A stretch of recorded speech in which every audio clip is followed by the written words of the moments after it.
Eh bien, bonjour.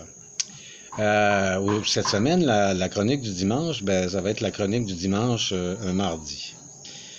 Pourquoi? Parce que j'ai pas eu le temps, parce qu'on est en pleine récolte, donc la priorité, c'est récolter le café. Et laissez-moi vous dire que des grains de café, on en a jusque-là. En même temps, j'ai pas vraiment eu le temps de penser à un sujet de ma petite chronique. Et puis après, je me suis dit, tiens, pourquoi on ne parlerait pas d'actualité? Avant de parler d'actualité, je peux vous dire que tout va bien, la récolte va bon train. On est très content parce que les grains sont gros, les grains sont gras. C'est le but du jeu, c'est le but de l'exercice. Et puis, c'est vraiment extraordinaire de voir le travail qu'on a fait, c'est de voir le résultat.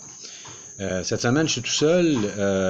Mon acolyte est à Medellín pour un cours sur l'exportation de café, les quantités, les douanes, la paperasse, enfin bref, tout ça. Vous savez peut-être pas, mais la paperasse et moi, on n'est pas de très bons copains. Alors, donc, la partie administrative, c'est Béatrice qui s'en occupe. Moi, je m'occupe de la partie terre, du champ et des récoltes. Donc, voilà. Tout va bien, ne vous inquiétez pas. Un cours sur l'exportation, ça veut dire que ça s'en vient. On a eu des prix cette semaine pour l'emballage de café. Mon ami Mario Thomas, qui célèbre son anniversaire aujourd'hui, qui célèbre ses 8 ans, nous a dessiné un magnifique logo du café Azuceno. Donc, c'est à suivre et ce sera bientôt sur le marché. On aura aussi, avant de vous parler de l'actualité, on aura aussi un agent officiel au Québec qui va distribuer notre café et c'est Chantal Cadieux. Chantal Cadieux des Saveurs Champêtres à Saint-Jacques-de-Montcalm, tout près de Joliette. Donc, plus de détails à suivre, mais si vous avez envie de vous procurer ce café, ce sera le point de chute sera aux Saveurs Champêtres de Saint-Jacques-de-Montcalm dans la magnifique région de Lanaudière. On parle-tu d'actualité?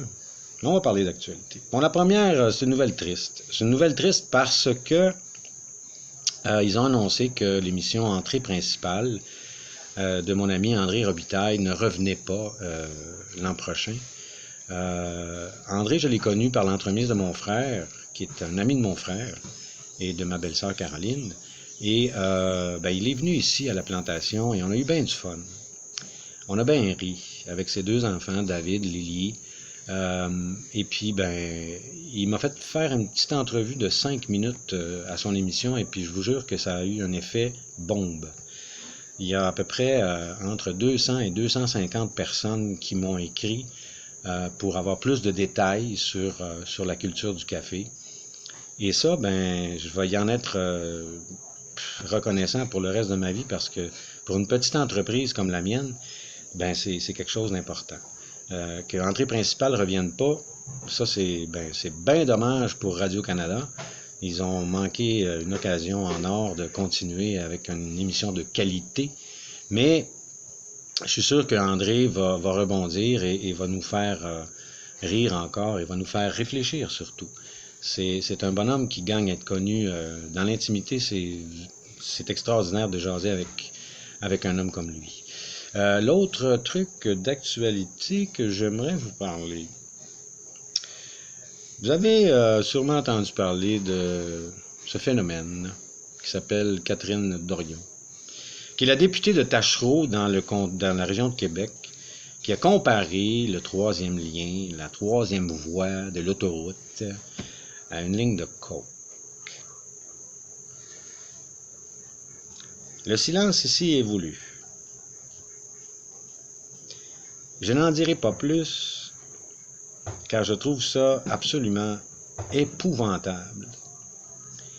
Elle a peut-être raison dans son cheminement, mais ce que je trouve épouvantable, c'est sa façon de s'exprimer. Quand on veut vulgariser quelque chose, on n'est pas obligé d'être vulgaire. Et on n'est pas obligé de rire des gens et de s'exprimer de la façon dont elle s'exprime. Tu lis 2 jours plus tard, elle nous fait des leçons sur l'environnement et tu lis 2 jours plus tard qu'elle se promène en gros vue, en VUS. Moi, elle ne viendra pas me faire des leçons ici. En tout cas, si elle a envie de le faire, je vais te la mettre dans une boîte de carton, ça ne sera pas trop long.